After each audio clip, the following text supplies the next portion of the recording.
Setelah merdeka harus merdesa, adil, makmur, beradab.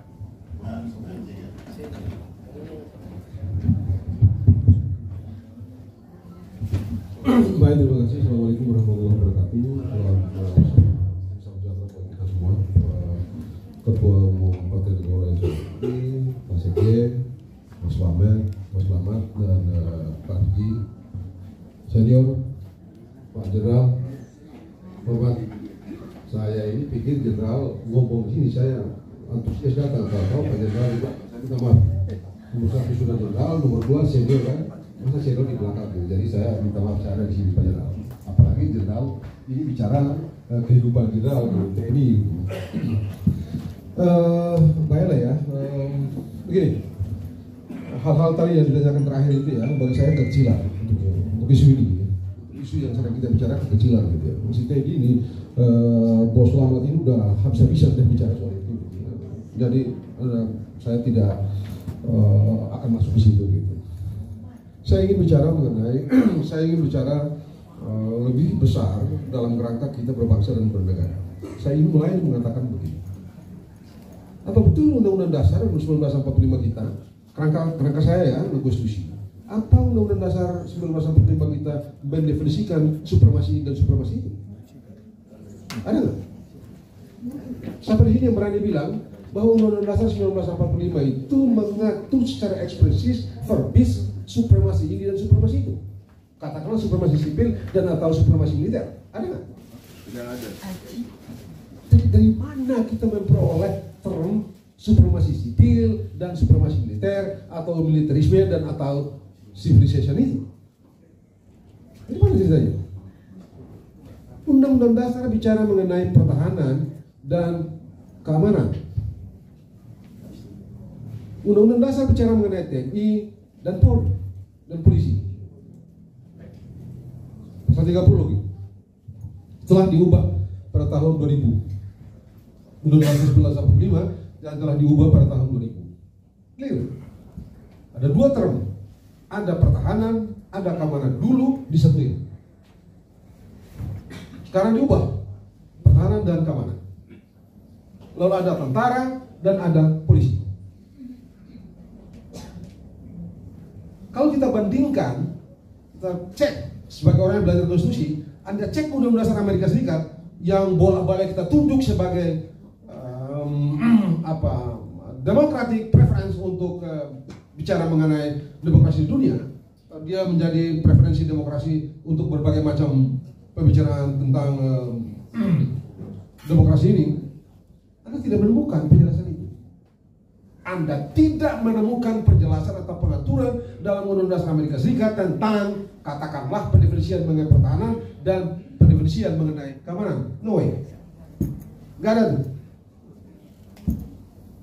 Ya, dari mana kita memperoleh perspektif bicara mengenai civil supremacy dan military under civil supremacy? Mana ceritanya? Dan jangan lupa ya, kalau kita mau jujur, sampai menit ini, sampai tadi malam, saya cek, saya mesti riset, masih ada problem tuh sipil, military civil relation di Amerika Serikat, Pak Jenderal. Sampai tadi malam. Kalau mau cek, begitu itu. Anda lihat, hari ini, tapi sudah, itu saya belum mengerti. Sekarang mari kita cek, kita bicara Undang-Undang Dasar ini. Undang-Undang Dasar sekali lagi bicara pertahanan dan keamanan, bicara polisi dan tentara. Ini tidak ada urusan dengan tentara di mana dan polisi di mana gitu ya. Tapi kita mau bicara tentang bangsa, kita mau bangun ini bangsa, atau kita mau bicara mengenai sipil, supremasi ini dan supremasi itu, atau kita mau bicara mengenai bangsa ini sehat sekarang dan seterusnya. Kenapa? Saya ingin bicara mengenai bangsa ini sehat sekarang dan seterusnya. Dalam kerangka itulah kita mesti bikin beres tatanan ini. Satu, yang mau saya bilang adalah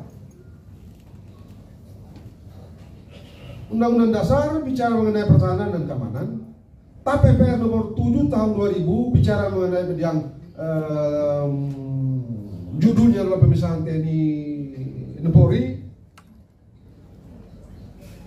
Di TAP-PPR itu sama dengan di Undang-Undang Dasar, sedikit berbeda dengan Undang-Undang Dasar, kecuali penegasan mengenai Kalau di TAP MPR itu jelas ditetapkan bahwa TNI dan Polri sama-sama berada di bawah Presiden.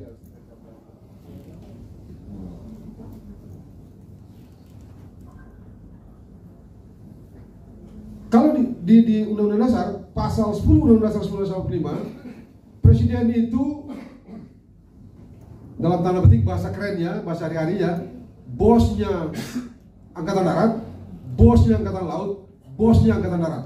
Panglima tertinggi, orang sebut bola-balik bicara mengenai panglima tertinggi. Sama juga di Amerika itu.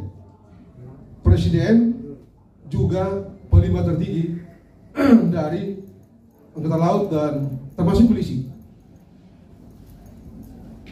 Soal kita sekarang adalah secara manajemen konstitusi TNI tidak bisa rumuskan polisi politik pertahanan apalagi keamanan. TNI tidak bisa bicara secara politik mengenai anggarannya sendiri. Dia tidak bisa, kalau butuh senjata berapa banyak, nggak bisa beli sendiri tuh. Nggak bisa pergi ke sana ke DPR, lalu bicara DPR bla bla bla bla bla. Tadi di organisasi Panglima misalnya begitu. Ke sana ke DPR, lalu bicara dengan DPR, anggarannya saya mau beli tank sekian, saya mau beli nuklir sekian, saya mau beli senjata sekian, nggak bisa. Mengapa begitu? Karena dia diletakkan di bawah Departemen Pertahanan. Semua polisi administrasi, polisi itu ada di bawah Kementerian Pertahanan. Kementerian Pertahanan yang mendefinisikan semua itu. Kementerian Pertahanan pula yang mendefinisikan polisi mengenai pertahanan kita. Pertanyaan sekarang, siapa yang mendefinisikan keamanan nasional kita? Secara konstitusi, saya tidak ada urusan dengan politik-politik yang kecil ini. Saya mau tanya sekarang ke forum ini, siapa di negara ini yang mendefinisikan, yang diberikan kewenangan mendefinisikan postur dan kebijakan keamanan nasional kita? Pertahanan, Menteri Pertahanan. Teknisnya permusanya pasti bicara dengan Panglima dan berapa kepala staf angkatan itu. Keamanan siapa? Soal yang kedua dari segi konstitusi, Undang-Undang Dasar bicara mengenai pertahanan dan keamanan. Kita cuma punya Kementerian Pertahanan, ya nggak Pak Jenderal?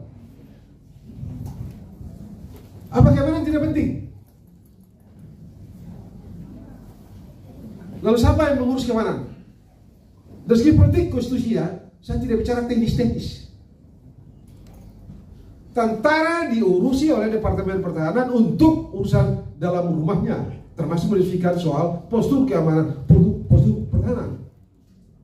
Polisi cuma ada Mabes Polri, langsung ke begitu Pak Jenderal, langsung ke Pak Presiden. Saya senang sekali tadi Pak Slamet itu bicara, karena saya senang karena kebetulan juga sama dengan saya. Sudah cukup lama saya bicara, tidak ada tiran di dunia ini yang tidak punya dua alat. Orang jahat, penguasa jahat di dunia ini cuma punya dua alat. Dua alat itu adalah senjata guns, and law, hukum. Di dunia ini cuma ada dua itu. Cek mulai dari rumah kuno sampai dengan saat ini, cuma ada dua. Penguasa jahat itu cuma punya dua alat, senjata dan hukum. Tentara ini, jenderal ini hanya bisa gunakan senjata itu kalau ada keadaan yang dijustify secara undang-undang dasar, baru bisa pakai baru bisa letusin itu senjata, kan Pak Jenderal. Kalau ada perang, dan untuk menyatakan perang, Presiden memang punya kewenangan itu, tapi mesti bicara dengan DPR. Mesti persetujuan DPR, baru bisa dinyatakan perang. Nah kalau perang, baru tentara pakai senjata. Polisi tiap hari, kilometer 50 misalnya, salah satu di antaranya. Dia diberikan tiap hari penegakan hukum. Tadi betul, dia pakai senjata tidak mematikan, tapi dia pakai senjata. Apa tidak perlu ditata dari segi kehidupan berbangsa dan bernegara ini? Itu problem-problem konstitusional yang mesti kita pikirkan agar bangsa ini sehat dari waktu ke waktu.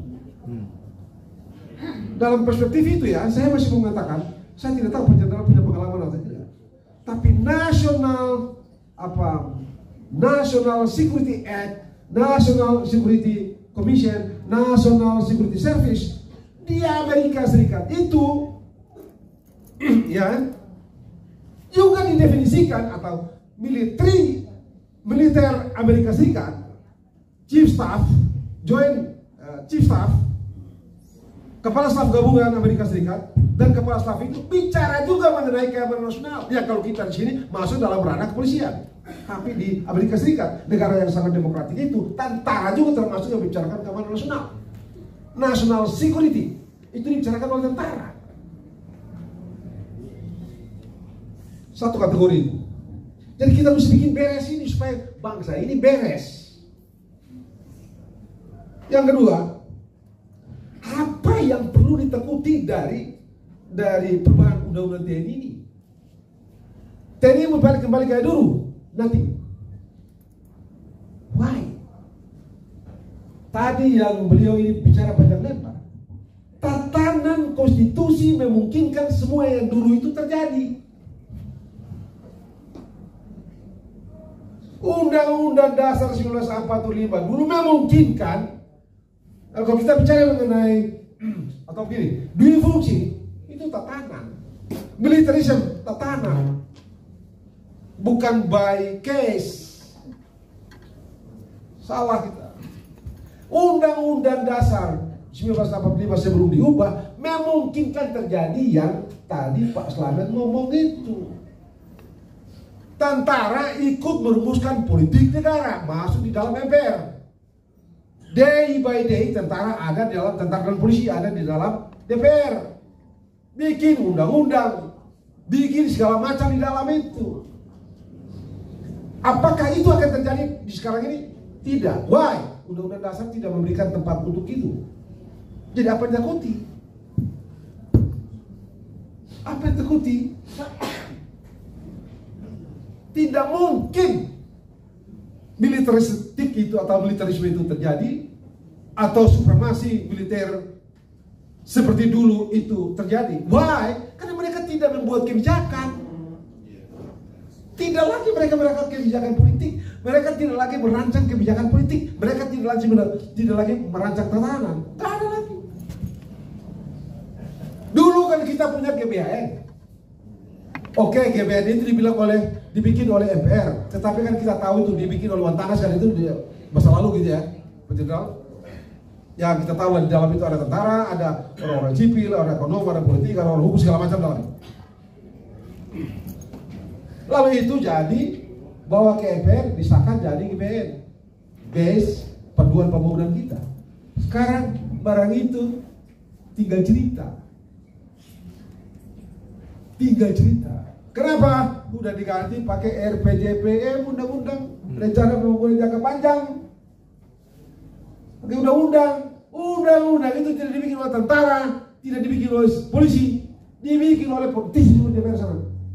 Golkar, PDP, bla bla bla bla segala macam. Jadi bagaimana ceritanya itu? Bagaimana cerita undang-undang TNI ini kita melihat atau dipersepsikan akan membangunkan atau menghadirkan monster militeristik? Dari mana ceritanya? Karena militerisme atau supremasi militer itu soal tatanan dan dimungkinkan dulu oleh undang-undang dasar karena tidak ada pembatasan memang. Nah, sekarang ini tidak mungkin. Saya rasa kita ini mesti fair juga nih. Ini tentara ini bicara politik saya nggak bisa. Hari ini ya, tentara yang pakai pangkat ini. Di Amerika Serikat sana tuh bisa bicara mereka. Asal jangan datang ke konvensi partai politik pakai seragam. Kalau dia datang sana, bahkan dia bikin petisi tentara aktif ini bisa. Jadi tadi betul ini, jangan juga tentara tidak mengerti politik.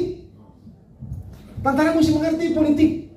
Yang tidak bisa dia pakai senjata itu pergi hadang-hadang orang, paksa orang, paksa ini, paksa itu segala macam.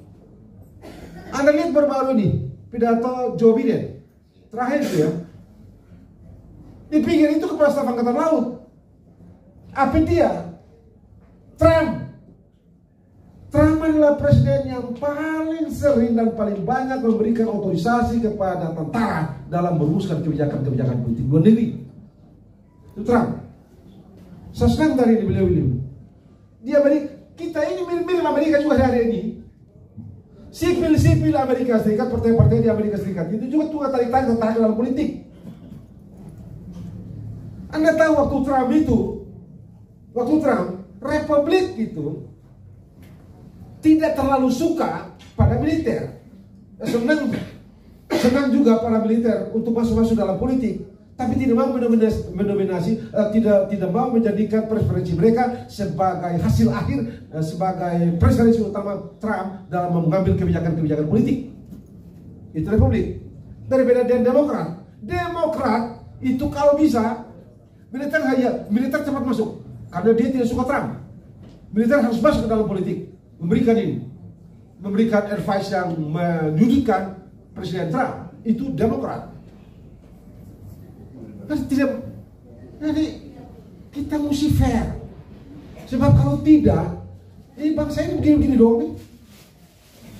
Dan jangan lupa ya, dalam perspektif konstitusionalisme, khususnya kalau kita ambil sebagai patokan utama adalah Amerika Serikat misalnya, tentara punya pikiran politik. Chief kepala staf gabungan di Amerika Serikat itu adalah first advisor political perspektif presiden. Kita ini tidak tahu apakah Pak Panglima kita itu memberikan nasihat politik kepada presiden atau tidak, dulu dan sekarang ini ya.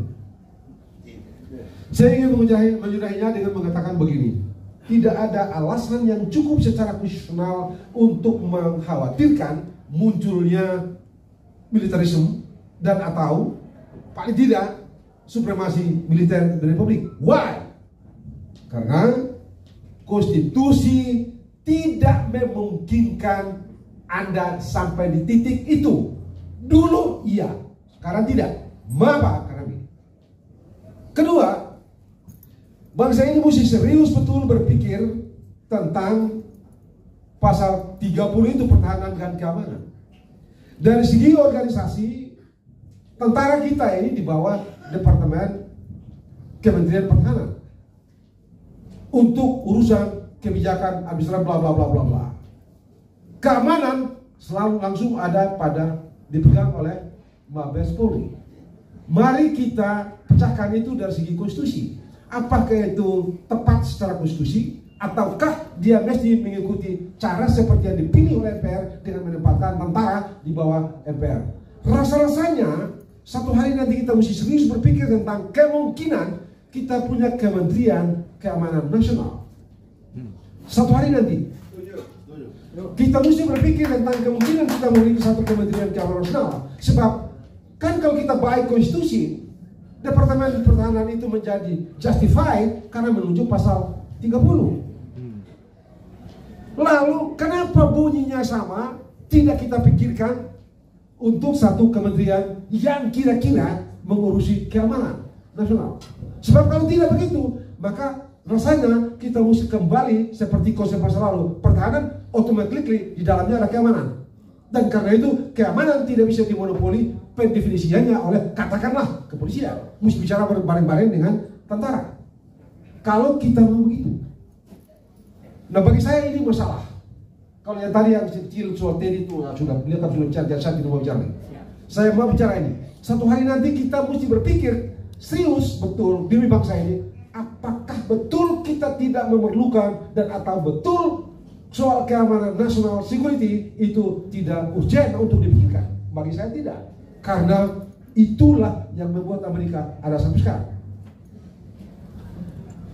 Yang ketiga, jangan khawatir. Tidak mungkin kita kembali. Nothing. Tidak ada jalan kembali ke supremasi militer. Tidak ada jalan. Karena Undang-Undang Dasar tidak memberikan jalan itu. Sama sekali tidak. Dan yang mau saya katakan, Anda jangan lupa ya. Jangan lupa. di Amerika Serikat itu Anda tidur di dalam kamar juga dikontrol oleh negara.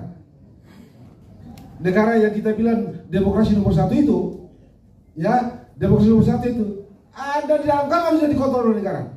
Tidak ada satu detik dalam kehidupan Anda yang tidak dikontrol oleh negara atas nama National Security Agency, atas nama National Security Need. Anda kritik lingkungan, mati. Anda lihat terakhir ini, supaya jangan kita bilang negara ini negara buruk. Atau cuma Amerika Serikat itu yang hebat demokrasinya.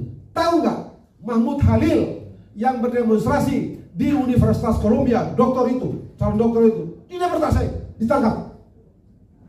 Coba, padahal dia cuma kritik Israel, dia tidak kritik Amerika, dia kritik perang Israel, Gaza, tangkap, mau deportasi. Anda tahu nggak sekarang, Universitas Columbia mendeportasikan, memberhentikan begitu banyak mahasiswa hanya karena mereka dukung Gaza. Demokrasi apaan? Kebebasan berpendapat apaan? Itukah yang kita menjadikan preferensi untuk mengacak-acak? Jangan-jangan ya kita bola-balik bicara demokrasi di sini ini untuk mengacak-acakin bangsa ini.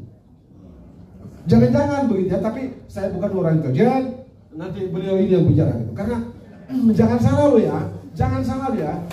Kita mesti tahu apa yang disebut dan apa dilakukan oleh Roundtable, apa yang dilakukan oleh Institute for Foreign Relations, apa yang dilakukan oleh Heritage. Itu semua kaki tangan yang melakukan destabilisasi di luar negeri. Kaki tangan organ-organ Amerika Serikat yang melakukan destabilisasi politik di luar negeri. Jadi kita mau jalan itukah yang mau kita cari dan kita tempuh, ataukah kita memilih jalan sendiri, atau apa yang disebut oleh Kishore Mahbubani dengan Asian Way. Dan saya rasa pada titik tertentu kita perlu bicara mengenai Indonesian Way. Indonesian Way adalah ya nasional gotong royong itu yang punya Faisal sudah.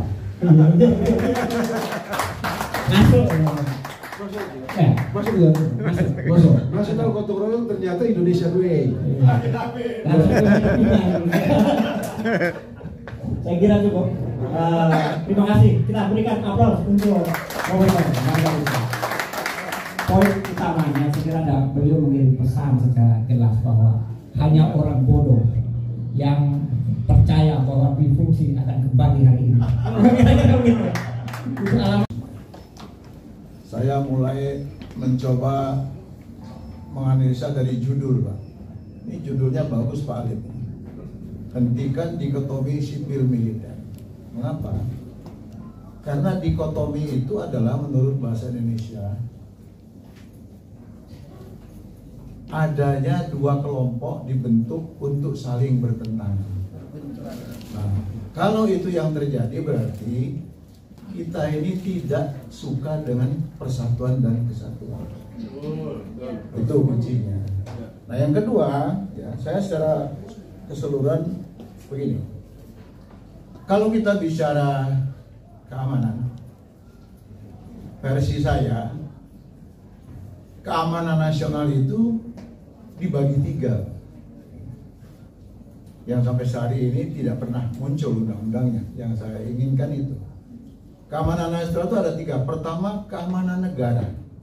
Apa itu keamanan negara? Keamanan yang menyangkut kedaulatan negara, artinya serangan dari luar. Yang kedua adalah keamanan wilayah. Apa itu keamanan wilayah? Apabila di sebagian wilayah Indonesia terjadi yang namanya gerakan pemberontakan bersenjata atau separatis. Yang terakhir adalah yang ketiga, itu yang disebut dengan Kamtipmas. Nah, kalau kita bicara 3 ini, ada keamanan negara, keamanan wilayah, keamanan Kamtipmas, itu tentu leading sektornya berbeda. Keamanan negara pasti leading sektornya militer. Kalau keamanan wilayah leading sektornya militer dibantu oleh kepolisian. Tetapi kalau keamanan ketertiban masyarakat, maka leading sektornya adalah kepolisian, yang lain membantu. Jadi sesungguhnya tidak ada di dunia ini tugas-tugas sektoral yang bisa diselesaikan secara sektoral. Makanya perkawinan itu adalah antara perempuan dan laki-laki. Kalau laki-laki dengan laki-laki bukan perkawinan itu namanya. Itu Pak. Karena ada sinergi antara perempuan dan laki-laki, dia sepakat membentuk keluarga untuk mencapai satu tujuan yang ditetapkan bersama. Nah, kaitan dengan ini Bapak Ibu sekalian, saya kebetulan Pak Alif ikut melahirkan Undang-Undang TNI. Waktu itu saya 2003 adalah wakil asisten teritorial Kasat. Ikut ini sangat krusial. Bahkan waktu itu yang paling krusial adalah pasal 19 yang sekarang sudah dirubah definisi. Saya bersama Profesor Ikrar Nursabakti itu ikut bersama ini. Pasal 19 itu awalnya bunyinya, dalam keadaan tertentu TNI, Panglima TNI dapat mengerahkan kekuatan untuk mengatasi keadaan darurat. Tapi setelah itu dia wajib segera lapor kepada Presiden. Karena bisa saja terjadi keadaan darurat, Presiden tidak di tempat. Maka disitulah dibunyikan pasal itu, dalam keadaan tertentu. Nah, tapi setelah itu sekarang disederhanakan, TNI dapat mengerahkan kekuatan atas perintah Presiden. Nah, kalau kita bicara Undang-Undang TNI pasal 7 ayat 1, 2, dan 3. Pasal 7 ayat 1 itu menetapkan tugas TNI sebagai alat pertahanan negara, yaitu tugas-tugas untuk perang. Sementara pasal 7 ayat 2 itu ada 14 tugas TNI di luar perang. Itu bukan kemauan TNI, Pak, kemauan rakyat dari DPR. 14 tugas di luar, kalau tugas perang itu sudah jelas lah, nggak usah kita bahas. Ya. Tapi tugas-tugas di luar perang antara lain mengatasi separatisme, mengatasi pemberontakan bersenjata, mengatasi terorisme, membantu pemerintah daerah, membantu pemerintah, dan seterusnya. Tapi dengan catatan, pada pasal 7 ayat 3, tugas-tugas 1 dan 2 harus berdasarkan keputusan politik negara, yaitu keputusan antara Presiden dengan DPR. Jadi sangat jelas. Jadi tidak mungkin militer melakukan aksi sendiri. Nah, kita harusnya bersyukur punya TNI, Pak. Selamatkan Indonesia. Kembali ke Undang-Undang Dasar 1945, lalu amandemen yang benar sesuai dengan pasal aturan tambahan Undang-Undang Dasar 1945 atau adendum. Berdasarkan amandemen Undang-Undang Dasar tahun 2002, secara legal formal Indonesia bubar. Tahun 2025 Indonesia bubar secara de facto menuju kejayaan Indochina Raya. Jiwaku merdeka mensemesta alam, ragaku merdeka mengisi kemerdekaan. Salam merdeka.